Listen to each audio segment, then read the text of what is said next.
આજના લેક્ચરમાં સ્ટાર્ટ કરીએ આપણે introduction to Raspberry PI3 board. Okay, હવે એક્ઝામ પોઈન્ટ ઓફ વ્યૂ આ ક્વેશ્ચન IMP ક્વેશ્ચન ગણાય. તમને OGTUમાં ક્વેશ્ચન પૂછાય કે રિસબબેરી PI3 બોર્ડનું પિન ડાયાગ્રામ ઇન ડિટેલ્સ સમજાવો, બરોબર. 7 માર્કનો ક્વેશ્ચન હોય તો આજે જે કાંઈ પણ તમને સમજાવવું હોય તમારે લખવાનું રહેશે, બરોબર. IMP ક્વેશ્ચન છે. ઓકે, સ્ટાર્ટ કરીએ. તો આ જે PI3 રિસબબેરી PI3 મોડલ જે છે એ PI સિરીઝનું ડેવલપમેન્ટ બોર્ડ છે, બરોબર. PI સિરીઝનું ડેવલપમેન્ટ બોર્ડ છે અને તે લિનક્સ ઓપરેટિંગ સિસ્ટમ પર ઓપરેટ થતું સિંગલ બોર્ડ કોમ્પ્યુટર છે, બરોબર. જેવી રીતે આપણું વિન્ડોઝ ઓપરેટિંગ સિસ્ટમ હોય એવી રીતે આ લિનક્સ ઓપરેટિંગ સિસ્ટમ પર ઓપરેટ થતું સિંગલ બોર્ડ કોમ્પ્યુટર છે, બરોબર. થર્ડ પોઈન્ટ, તે IoT એપ્લિકેશન માટે ખૂબ જ ઉપયોગી છે, બરોબર. જે IoT એપ્લિકેશનો જે છે એ માટે આ ખૂબ જ ઉપયોગી છે, બરોબર. આગળ આપણે જોશું અને જે આગળ આપણે આર્ડિનો બોર્ડ જોયું હતું, બરોબર, અને બંને વચ્ચેનો આ ડિફરન્સ પણ આપણે જોશું. આર્ડિનો બોર્ડ અને આ રિસબબેરી બોર્ડ જે છે એ તમને આમ સેમ જ લાગે, બટ ફંક્શન અલગ છે, ડિફરન્ટ છે, બરોબર. તમને એની ઇમેજ બતાવું છું, પિન ડાયાગ્રામ બતાવું છું, પછી આપણે સ્ટાર્ટ કરીએ. એનું સ્પેસિફિકેશન શું છે, બરોબર, પછી એના કનેક્ટર છે, એનું પિન કન્ફિગરેશન છે, એ બધું આપણે જોશું. ઓકે, તો તમને પહેલાં એનું બોર્ડ બતાવી દઉં. Okay, just weight. ઓકે, તો તમે આ જોઈ રહ્યા છો ઇમેજમાં. ઓકે, આ છે રિસબબેરી PI3 બોર્ડ. ઓકે, જે અહીંયા 5 વોલ્ટનો જે આપણે એને ઇનપુટ આપીએ છીએ એટલો વોલ્ટેજ આપણે આપીએ છીએ. ઓકે, આ ડિસ્પ્લે બોર્ડ છે, બરોબર. HDMI કેબલ અહીંયા આપણે કનેક્ટ કરીએ છીએ. આ કેમેરા સ્લોટ છે, બરોબર. 2 USB જેક છે અને અહીંયાથી આપણે ઇથરનેટ વાયર કનેક્ટ કરી શકીએ. લેન કેબલ અહીંયાથી કનેક્ટ કરી શકીએ આપણે. ઓકે, અને આ એની જે પિન જે છે તમને આ 20 આ સાઈડ ને 20 આ સાઈડ, ટોટલ 40 પિનો છે, બરોબર. એનું આપણે કન્ફિગરેશન જોશું. ઓકે, જસ્ટ તમને બતાવવા માટે કે આ PI3 રિસબબેરી PI3 બોર્ડ આવી રીતે હોય અને આ એનો આવી રીતે સ્ટ્રક્ચર છે. ઓકે, જોઈએ આગળ. Okay, Raspberry PI3 technical specification. Okay, તો માઇક્રો પ્રોસેસર બ્રોડકોમ એટલે કે BCM 2837 64-બીટ ક્વાડ કોર પ્રોસેસર છે, બરોબર. હવે પ્રોસેસરમાં ઓપરેટિંગ વોલ્ટેજ 3.3 વોલ્ટ છે, બરોબર. આ પ્રોસેસરના ઓપરેટિંગ વોલ્ટેજની વાત કરીએ તો 3.3 વોલ્ટ ઓપરેટિંગ વોલ્ટેજ છે અને ઇનપુટ વોલ્ટેજ જે છે એ 5 વોલ્ટ મેં તમને બતાવ્યું, 5 વોલ્ટ ઇનપુટ વોલ્ટેજ છે. ઓકે, સાથે 2 એમ્પિયર પાવર સોર્સ. ઓકે, 2 એમ્પિયરનો પાવર સોર્સ છે. દરેક ઇનપુટ આઉટપુટ પિનમાંથી મળતો મહત્તમ એટલે કે મેક્સિમમ જે કરંટ છે એ 16 માઇક્રો એમ્પિયર છે, બરોબર. અને બધી જ ઇનપુટ આઉટપુટ પિનમાંથી કુલ કરંટ, બરોબર, બંને વચ્ચે ડિફરન્સ છે, મહત્તમ કરંટ અને કુલ કરંટ, તો 54 માઇક્રો એમ્પિયર એક જ સમયે, બરોબર. યાદ રાખજો, એક જ સમયે. અને ફ્લેશ મેમરી જે છે એ 16 GB SSD મેમરી કાર્ડ છે, બરોબર. પછી ઇથરનેટ રેમ તો કે 1 GB. Okay, DDR2 clock frequency એટલે કે ક્લોક સ્પીડ એની જે છે એ 1.2 GHz ક્લોક ફ્રીક્વન્સી છે, બરોબર. અને તેની પાસે ખાસ GPU છે, બરોબર. GPU it means graphic processing unit, બરોબર. એની પાસે ગ્રાફિક પ્રોસેસિંગ યુનિટ છે, બરોબર. પછી ઇથરનેટ 10/100 ઇથરનેટમાં છે, બરોબર. પછી વાયરલેસ કનેક્ટિવિટી તો કે વાયરલેસ આપણે લેનનો પણ ઉપયોગ કરી શકીએ અને બ્લૂટૂથનો પણ ઉપયોગ કરી શકીએ, બરોબર. બ્લૂટૂથ દ્વારા પણ કનેક્ટ થઈ શકે આ બોર્ડ અને લેન દ્વારા પણ કનેક્ટ થઈ શકે, વાયરલેસ લેન દ્વારા, બરોબર. ઓકે, પછી ઓપરેટિંગ ટેમ્પરેચર જો વાત કરીએ તો -40 થી +85 એના ઓપરેટિંગ ટેમ્પરેચર છે, બરોબર. ઓકે, આ હતું એનું સ્પેસિફિકેશન, બરોબર. 7 માર્કનો જો ક્વેશ્ચન પૂછાય તો આ તમારે પિન કન્ફિગરેશન સાથે સ્પેસિફિકેશન અને કનેક્ટર્સ પણ સમજાવવા પડે, બરોબર. રિસબબેરી PI3 બોર્ડના કનેક્ટર્સ. ચાલો, હવે ethernet. First of all ethernet, પછી USB-ના 4 સોકેટ હોય છે, બરોબર. USB-ના 4 સોકેટ હોય છે. ઓડિયો આઉટપુટ માટે 3.5 mm જેક અને HDMI, બરોબર. પછી વિડીયો માટે આઉટપુટ માટે HDMI કેમેરા કનેક્ટર છે, ડિસ્પ્લે કનેક્ટર છે, મેમરી કાર્ડ સ્લોટ હોય છે, બરોબર. આ મેં તમને જે ઇમેજ બતાવી એમાં આ બધું હોય છે, બરોબર. ઓકે, હવે just wait. Raspberry PI3 pin configuration, બરોબર. તો power source, first of all power source તો +5 વોલ્ટનો ડીસી આઉટપુટ આપે છે, બરોબર. અને 3.3 આપણે બંને પાવર જોઈએ, ઓપરેટિંગ પાવર અને જે ઇનપુટ પાવર હોય છે એ, બરોબર. 3.3 છે એ શું છે? Input power. તો 3.3 ઇનપુટ ડીસી વોલ્ટેજ આપે છે, બરોબર. આઉટપુટ આપે છે 3.3 વોલ્ટ ડીસી, બરોબર. પછી ગ્રાઉન્ડ છે એ GND મીન્સ ગ્રાઉન્ડ પિન છે, અને VIN મીન્સ બોર્ડને પાવર સપ્લાય કરવા માટેની પિન છે, બરોબર. પાવર સપ્લાય કરવા માટેની પિન છે VIN, બરોબર. ઓકે, પછી ખાસ તમને આગળની જે ઇમેજ બતાવી એમાં તમે જોઈ લેજો. ઓકે, પછી છે કોમ્યુનિકેશન ઇન્ટરફેસ. તો એમાં UART interface, it means UART એનું ફૂલ ફોર્મ શું છે? તો કે યુનિવર્સલ એસિંક્રોનાઇઝ રિસીવ ટ્રાન્સમિટ, બરોબર. Receive and transmit, universal asynchronize receive and transmit દ્વારા સેન્સર અને બીજા ડિવાઇસને રેસબેરી PI સાથે જોડવા માટે ઉપયોગમાં લેવાય છે, બરોબર. RxD મીન્સ રિસીવ, બરોબર. રિસીવડ પિન છે GPI 050, બરોબર 15, અને TXD મીન્સ ટ્રાન્સમિટ GPI 014, બરોબર. એટલે આ જે બે પિન છે રિસીવ માટે અને ટ્રાન્સમિટ માટે, એ બંનેનું પિન નંબર અહીંયા સ્પેસિફાય કરેલા છે, બરોબર. નેક્સ્ટ જે SPI ઇન્ટરફેસ, તો કે SPI means serial phase interface, બીજા બોર્ડ અથવા તો ડિવાઇસ સાથે કોમ્યુનિકેટ કરવા માટે ઉપયોગમાં લેવાય છે, બરોબર. બીજા કોઈ બોર્ડ હોય અથવા તો ડિવાઇસ કોઈ પણ હોય એની સાથે મારે કોમ્યુનિકેટ કરવું હોય તો SPI ઇન્ટરફેસનો ઉપયોગ કરીશ, બરોબર. એ પિનનો ઉપયોગ હું કરીશ, બરોબર. એની અલગ અલગ પિનો આપેલી છે, બરોબર. જે પિનો સાથે કઈ કઈ પિન કનેક્ટ છે, બરોબર. કયા ઇન્ટરફેસ સાથે કઈ પિન કનેક્ટ છે એ લખેલું છે, બરોબર. Next input output pin. તો કે 26 નંબરની જે પિન છે, બરોબર, એ પિનને એક કરતાં વધુ કાર્ય ચોપાયેલ છે, બરોબર. 26 નંબરની પિન છે જે ઇનપુટ આઉટપુટ પિન છે, બરોબર. 26 નંબરની પિન છે એને એ દરેક પિનને એક કરતાં વધુ કાર્ય સોંપાયેલ છે, બરોબર. પછી PWM means pulse with modulation. તો કે hardware PWM pulse with modulation જે પિન છે GPI 17, 13 અને 18 અને 19 પર મળે છે, બરોબર. આ 4 ચેનલ, ઓકે, આ 4 PWM પર મળે છે, બરોબર. પછી સોફ્ટવેર માટે, હાર્ડવેર માટે આ તમે જોઈ 4 પિન. તો સોફ્ટવેર માટે બધી જ પિન મળે છે, બરોબર. સોફ્ટવેર માટે PWM બધી પિન મળે છે, બંને સોફ્ટવેર અને હાર્ડવેરનું બંનેનું જોજો તમે. હાર્ડવેર માટે 4 પિન અને સોફ્ટવેર માટે બધી જ પિન મળે છે, ઓકે. ઓકે, તો રિસબબેરી તમને જો પૂછાય પિન ડાયાગ્રામ, બરોબર, તો તમારે પિન ડાયાગ્રામ ડ્રો કરવાનો મેં તમને વિડીયોમાં જે બતાવ્યું એ તમે ડ્રો કરી લેજો, બરોબર. ને એક્ઝામમાં પૂછાય તો ખાસ એ પિન ડાયાગ્રામ ડ્રો કરી લેજો અને આ એનું પિન કન્ફિગ્યુરેશન આટલું આપી દેજો, બરોબર. ઓકે, જો આટલું એક્ઝામમાં તમને 4 માર્કનો ક્વેશ્ચન પૂછાય તો તમે આટલું લખી શકો. 7 માર્કનો જો ક્વેશ્ચન પૂછાય તો ડિટેલ્સમાં તમે લખવાનું તમારે રહે, બરોબર. પિન ડાયાગ્રામ ડ્રો કરવાનો પણ થાય અને ઇમેજ પણ ડ્રો કરવાની થાય, બરોબર. નેક્સ્ટ આપણે જોઈએ કે સોરી, એક પોઈન્ટ આપણે રહી ગયો, just weight. Okay, external interrupt. Okay, external interrupt board પર બધી જ ઇનપુટ આઉટપુટ પિન ઇન્ટરપ્ટ તરીકે ઉપયોગમાં લેવાય છે, બરોબર. બોર્ડ પર બધી જ ઇનપુટ આઉટપુટ જે પિન છે એ દરેક ઇન્ટરપ્ટ ઉપયોગમાં લેવાય છે, બરોબર. ઇન્ટરપ્ટ તરીકે ઉપયોગમાં લેવાય છે, બરોબર. તો અહીંયા સુધી જે ક્વેશ્ચન છે રિસબબેરીનો એ છે, બરોબર. પછી એનો ડિફરન્સ ખાસ આપણે જોઈએ. એક્ઝામમાં વારંવાર આ ડિફરન્સ પૂછાતો હોય છે. આર્ડિનો બોર્ડ અને રિસબબેરી PI3 બોર્ડનો ડિફરન્સ તમને પૂછાતો હોય, બરોબર. તો ખાસ જુઓ તમે. તો કે આનું સંશોધન ક્યારે થયું? તો કે 2005માં. અને આનું સંશોધન ક્યારે થયું રિસબબેરીની? તો 2012માં, બરોબર. પછી આર્ડિનોનું કંટ્રોલ યુનિટ 8 મેગા ફેમિલીનું છે, બરોબર. અને રિસબબેરીનું કંટ્રોલ યુનિટ છે એ ARM ફેમિલીનું છે, બરોબર. આ જે પોઈન્ટ તમને જે કહું છું એ ખાસ તમે જોજો, બરાબર.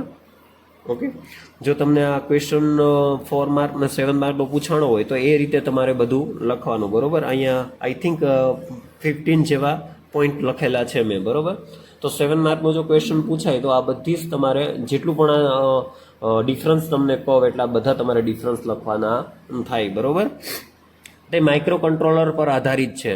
ઓકે, અને આ માઇક્રો પ્રોસેસર પર આધારિત છે રિસબેરી, બરોબર. રિસબેરી છે એ માઇક્રો પ્રોસેસર પર આધારિત છે અને આર્ડિનો બોર્ડ જે છે એ માઇક્રો કંટ્રોલર પર આધારિત છે, બરોબર. માઇક્રો પ્રોસેસર અને માઇક્રો કંટ્રોલનો ડિફરન્સ શું છે મેં તમને અગાઉ કહી દીધું. ઓકે, હવે ડેવલપમેન્ટ બોર્ડ સાથે જોડાયેલ કમ્પોનેન્ટને કંટ્રોલ કરવા માટે બનાવેલ છે, બરોબર. ડેવલપમેન્ટ બોર્ડ સાથે જોડેલા કમ્પોનેન્ટને કંટ્રોલ કરવા માટે બનાવેલ છે, બરોબર. સ્વાભાવિક છે, આમાં માઇક્રો કંટ્રોલરનો ઉપયોગ થાય તો એ કમ્પોનેન્ટને કંટ્રોલ કરવા માટે જ બનાવેલું હોય આર્ડિનો બોર્ડ, બરોબર.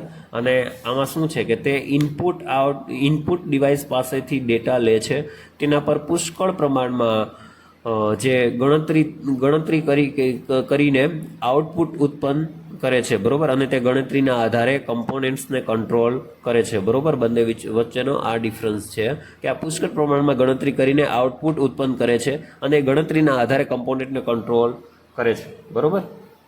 પછી આર્ડિનો બોર્ડનું હાર્ડવેર અને સોફ્ટવેર સ્ટ્રક્ચર સરળ છે, બરોબર.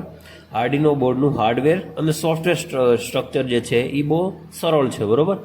એની કમ્પેરમાં રેસપબેરી PI3 નું હાર્ડવેર અને સોફ્ટવેર જે આર્કિટેક્ચર છે એ જટિલ છે, એટલે કે કોમ્પ્લેક્સ છે, હાર્ડ છે થોડું, બરોબર. પછી સીપીયુની વર્ડ સાઇઝ 8 બીટની હોય છે, બરોબર. સીપીયુની વર્ડ સાઇઝ 8 બીટની હોય છે આર્ડિનો બોર્ડમાં, અને આમાં સીપીયુ બોર્ડની જે વર્ડ સાઇઝ છે એ 64 બીટની હોય છે, બરોબર. પછી ઇન્ટરનલ રેમ જે 2 KB એટલે 2 કિલોબાઇટથી 8 કિલોબાઇટની છે, બરોબર. અને અહીંયા ઇન્ટરનેટ રેમ જે છે એ 1 GBની છે, બરોબર. 1 GBની ઇન્ટરનેટ રેમ છે, બરોબર. પછી ક્લોક ફ્રીક્વન્સી, ક્લોક સ્પીડ તો કે 16 મેગાહર્ટ્ઝ, અને આની ક્લોક ફ્રીક્વન્સી, ક્લોક સ્પીડ શું છે 1.4 ગીગાહર્ટ્ઝ. આ સસ્તું છે, મીન્સ કે આ કોસ્ટલી એટલું બધું છે નહીં, અને આ કોસ્ટલી છે, બરોબર. રિસબેરી છે એ બહુ મોંઘું છે અને આર્ડિનો બોર્ડ જે છે એ બહુ સરળ છે. પછી ઇનપુટ આઉટપુટ જે કરંટ ડ્રાઈવ વધુ છે, બરોબર. ઇનપુટ આઉટપુટ કરંટ ડ્રાઈવ વધુ છે અને અહીંયા ઇનપુટ આઉટપુટ કરંટ ડ્રાઈવ ઓછું છે, બરોબર.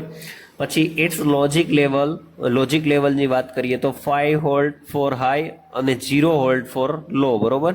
5 વોલ્ટ પર તે હાઈ રહેશે અને 0 વોલ્ટ પર તે લો રહેશે, બરોબર. લોજિક લેવલની વાત કરીએ તો, અને અહીંયા લોજિક લેવલની વાત કરીએ તો 3.3 ફોર હાઈ, બરોબર. 3.3 વોલ્ટે તે હાઈ રહેશે અને 0 વોલ્ટે તે લો રહેશે, બરોબર. ઓકે, પછી બોર્ડના ઇથરનેટ પોર્ટ કે વાઈફાઈ સપોર્ટ નથી, બરોબર. અહીંયા ઇથરનેટ કે વાઈફાઈ એમાં સપોર્ટ નથી. અહીંયા ખાલી USB જ આપણે કનેક્ટ કરી શકીએ છીએ, જે કમ્પેરમાં આપણે આગળ જોયું કે રિસબેરી જે છે એમાં આપણે ઇથરનેટ પોર્ટ પણ હોય છે અને વાઈફાઈથી અથવા તો બ્લૂટૂથ કોડ કનેક્ટ કરી શકીએ આપણે, એટલે કે વાઈફાઈ પણ સપોર્ટ કરે છે, બરોબર. અને આર્ડિનો બોર્ડમાં ઇથરનેટ કે જે ઇથરનેટ પોર્ટ કે વાઈફાઈ સપોર્ટ કરતું નથી. હવે ખાસ આની એપ્લિકેશન જોઈએ. ફર્સ્ટ ઓફ ઓલ જે પણ આપણે ડિફરન્સ આપણે એક્ઝામમાં પૂછાણો હોય તો ફર્સ્ટ ઓફ ઓલ એનું કંઈ ફૂલ ફોર્મ જે પણ કંઈ આવતું હોય, આપવાનું હોય, એનું સંશોધન ક્યારે થયું હોય, એના વિશે બેઝિક બધું હોય, અને લાસ્ટમાં એપ્લિકેશન હોય છે, બરોબર. તો લાસ્ટમાં જે એપ્લિકેશન છે શું છે તો આર્ડિનોની application traffic light, home automation, health care, agriculture, બરોબર. આ બધી એની એપ્લિકેશન છે, બરોબર. ઘણી બધી એપ્લિકેશનો છે, બરોબર. અને એની કમ્પેરમાં જો રિસબેરીની એપ્લિકેશન જોઈએ તો કેમેરા મોશન કંટ્રોલ, બરોબર. પછી રોબોટ કંટ્રોલરમાં, ગેમ સર્વરમાં, બરોબર, ઘણી બધી જગ્યાએ એનો ઉપયોગ થાય છે, બરોબર. કોનો? રેસપબેરી PI3 બોર્ડનો, બરોબર. Camera motion control, robot control ને ગેમ કંટ્રોલ. તો ખાસ આ જે ડિફરન્સ જે છે એ ખાસ તમે કરી લેજો, બરોબર. એક્ઝામમાં વારંવાર આ ડિફરન્સ પૂછાતો હોય, બહુ સરળ છે. 1-2 વાર તમે રીડ કરી લેશો તો એ તમને આવડી જશે, બરોબર. અને ખાસ આ એકવાર વાંચવાથી જો યાદ ન રહીએ તો એકવાર જે પ્રિન્ટ આઉટ કરાવી લેજો અથવા તો લખી લેજો, બરાબર. ઓકે, નેક્સ્ટ ટોપિક જોઈએ. 5 other development board for use for IoT development, બરાબર. આઈઓટી ડેવલપમેન્ટ માટે બીજા 5 જે બોર્ડ જે છે જે યુઝ થાય છે આઈઓટી ડેવલપમેન્ટ માટે, બરાબર. એક્ઝામમાં આ ક્વેશ્ચન એટલો બધો આપણે એમપી ન ગણી શકાય, ઓકે.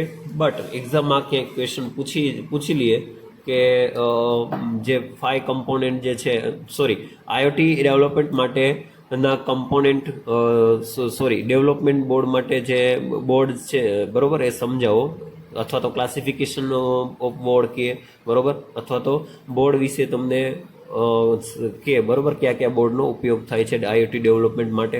તો 5 બોર્ડ તમારે લખવાના થાય, બરાબર. એમાં ફર્સ્ટ બોર્ડ છે ESP32, બરાબર. તો આની વિશે તમારે કંઈ વધારે પિન ડાયાગ્રામ સમજાવવાનો ને એવું કંઈ નથી, આના વિશે થોડું ઘણું લખવાનું રહેશે, બરાબર. કેમ કે એક સ્પેશિયલી એક બોર્ડ નહીં પૂછાય, આમાં પૂછાશે તો એવું કહેશે કે આની જે યુઝ આવતા હોય એ બોર્ડ, આઈઓટી ડેવલપમેન્ટ માટે જે યુઝ આવતા હોય એ બોર્ડ તમે સમજાવો. તો તમારે બધા બોર્ડ લખવાના થાય, તો થોડું બધા વિશે લખવાનું થાય, બરાબર. હવે ખાસ આ ESP32 જે બોર્ડ જે છે એ ખાસ ક્યાં ઉપયોગમાં આવે, તો કે વાઈફાઈ અને બ્લૂટૂથની ક્ષમતાને કારણે આઈઓટીમાં ઉપયોગમાં થાય છે, બરાબર. પછી ઓછું પાવર કન્ઝપ્શન અને ખર્ચમાં સસ્તું છે, બરાબર. પછી 34 GPI 05 જે એની પિન જે છે, બરાબર. પછી 12 બીટ ADC, બરાબર, એટલે કે 80 ચેનલ. આનું જે તમે પિન ડાયાગ્રામ જુઓ ને તો તમને ખ્યાલ આવશે, બરાબર. 8 બીટ DAC2, બરાબર, ટચ સેન્સર પણ છે, SPI 4, બરાબર. આ જે બધી છે ને એની પિનો છે. વાયરલેસ કનેક્ટિવિટીની વાત કરીએ ખાસ તો એમાં વાઈફાઈ પણ ચાલી શકે અને બ્લૂટૂથ પણ ચાલી શકે. રિસબેરી બોર્ડની જેમ વાઈફાઈ પણ આમાં સપોર્ટ કરી શકે અને બ્લૂટૂથ પણ સપોર્ટ થઈ શકે, બરાબર. પછી ઇન્ફ્રારેડ રિમોટ કંટ્રોલરમાં પલ્સ કાઉન્ટર છે, motor PWM pulse with modulation, પછી LED PWM, બરાબર. પછી અલ્ટ્રા લો પાવર એનાલોગ, બરાબર, પ્રી એમ્પ્લીફાયર, બરાબર, પ્રી એમ્પ્લીફાયર. જો આ બધે કનેક્ટ જે ઉપયોગમાં આવે છે એની વાત થાય છે, બરાબર. પછી પાર્ટિકલ ફોટોન ઇલેક્ટ્રોન, બરાબર. તો આ બોર્ડ ક્લાઉડ કનેક્ટિવિટી પ્રદાન કરે છે, બરાબર. ખાસ એ વસ્તુ લખવાની કે આ ક્યાં ઉપયોગમાં આવે છે, બરાબર. ફર્સ્ટ ઓફ ઓલ તે વાઈફાઈ, ફોટોન અને સેલ્યુલર ઇલેક્ટ્રોન કનેક્શનને સપોર્ટ કરે છે. ફ્લેશ મેમરી જે વાત કરીએ તો 1 MBની છે ફ્લેશ મેમરી. રેમની વાત કરીએ તો 128 KB કિલોબાઇટની રેમ છે, બરાબર. નંબર ઓફ GPIO પિન જે છે એ 18 નંબરની પિનમાં ફોટોન અને 30 નંબરની પિનમાં ઇલેક્ટ્રોન, બરાબર. UART એટલે કે યુનિવર્સલ જે એસિક્રોનાઇઝેશન રિસીવર અને ટ્રાન્સમીટર, બરાબર. GTAG, ILC, CPI ધરાવે છે, બરાબર. અને ADC અને DAC ધરાવે છે, એટલે કે એનાલોગ ટુ ડિજિટલ કન્વર્ટર અને ડિજિટલ ટુ એનાલોગ કન્વર્ટર ધરાવે છે, બરાબર. આ બોર્ડ, બરાબર. પછી નેક્સ્ટ બોર્ડની વાત કરીએ તો NVIDIA જેટસોન નિયો, બરાબર. એટલે આ બોર્ડનું નામ છે. તે સક્ષમ પાવરફુલ કોમ્પ્યુટર છે. તે AI અને IoTમાં ઉપયોગી છે, બરાબર. AI એટલે આર્ટિફિશિયલ ઇન્ટેલિજન્સ અને IoTમાં ઉપયોગી છે, બરાબર. ગ્રાફિક પ્રોસેસિંગ યુનિટ ધરાવે છે, બરાબર. આમાં ગ્રાફિક પ્રોસેસિંગ યુનિટ પણ હોય છે. અને CPU જેમાં જે પ્રોસેસરની વાત કરીએ તે Quad core ARM cortex processor છે. જો રેમની વાત કરીએ તો 4 GB રેમ છે આમાં, અને સ્ટોરેજ છે 16 GB SD કોર જે સ્ટોરેજ, બરાબર. અને વિડીયો ઇનકોડ અને ડીકોડર જે ક્ષમતા ધરાવે છે. કેમેરા ધરાવે છે. ગીગાબાઇટ ઇથરનેટ કનેક્ટિવિટી ધરાવે છે આ બોર્ડ, બરાબર. અને HDMI 2.0 ડિસ્પ્લે શો કરે છે. USB GP10 I2C I2S, બરાબર. CPI UART સપોર્ટ કરે છે, બરાબર. અલગ અલગ. તો આ બોર્ડમાં તમારે આટલું લખવાનું થાય, બરાબર. પછી નેક્સ્ટ બોર્ડની વાત કરીએ તો માઇક્રોચિપ PIC સિરીઝ. માઇક્રોચિપ નામનું બોર્ડ છે ને PIC સિરીઝનું આ બોર્ડ છે, બરાબર. PIC સિરીઝનું. તો આઈઓટી એપ્લિકેશન માટે યોગ્ય હોય તેવા માઇક્રો કંટ્રોલર છે બરોબર, પીઆઈ સિરીઝમાં છે બરોબર. આઈઓટી એપ્લિકેશન માટે યોગ્ય હોય તેવા માઇક્રો કંટ્રોલર પીઆઈ સિરીઝમાં છે બરોબર. એની ફ્લેશ મેમરી અને એસઆરએમ મેમરી હોય છે, પાવર સેવિંગ મોડમાં ધરાવે છે, પાવર સેવિંગ મોડ GP16 ધરાવે છે, પછી 8, 16 અને 32 બીટ ટાઈમ ધરાવે છે, UART I2C છે, SPI છે એને સપોર્ટ કરે છે, USB ઇથરનેટ કેન બરોબર ઇન્ટરફેસ ધરાવે છે. ઓકે, પછી એક્સટર્નલ મેમરી ઇન્ટરફેસ અને લોરા સપોર્ટ કરે છે બરોબર. લોરા જે છે એ સપોર્ટ કરે છે. પછી લાસ્ટ જે બોર્ડની વાત કરીએ તો કે એડાફ્રૂટ ફેધર બરોબર, ફીધર. તો બધા જ ફીચર ડેવલપમેન્ટ બોર્ડ પાસે માઇક્રો કંટ્રોલર છે, 3.3 વોલ્ટનું લોજિક છે બરોબર. પછી પાવર માટે માઇક્રો USB અને USB-C કનેક્ટર ધરાવે છે, I2C SPI UART USB port ધરાવે છે. આ બ્લૂટૂથ કનેક્ટિવિટી GPS લોકેટર ધરાવે છે, પછી GPIO ધરાવે છે અને ADC અને DAC ધરાવે છે, એટલે કે એનાલોગ ટુ ડિજિટલ કન્વર્ટર અને ડિજિટલ ટુ એનાલોગ કન્વર્ટર આમાં પોસિબલ છે અને થઈ શકે છે બરોબર. તો આ 5 બોર્ડ જે છે એ તમને જો એક્ઝામમાં ઇનકેસ તમને એક્ઝામમાં જો પૂછાઈ જાય બરોબર, તો આ 5 બોર્ડ વિશે તમારે આમાં જેટલું પણ લખ્યું છે એટલું તમે લખી નાખજો બરોબર. બાકી ખાસ જે તમને મેં IMP ક્વેશ્ચન આજે બે કરાવ્યા એ રેસપબેરી પિન ડાયાગ્રામ અને આર્ડિનો બોર્ડ અને રેસપબેરીનો ડિફરન્સ જે છે એ ખાસ એક્ઝામમાં આવશે. આ બંને ક્વેશ્ચન IMP ક્વેશ્ચન ખાસ કરી લેજો તમે બરોબર. કાંઈ પણ ક્વેરી હોય તો કહેજો. Okay, thank you.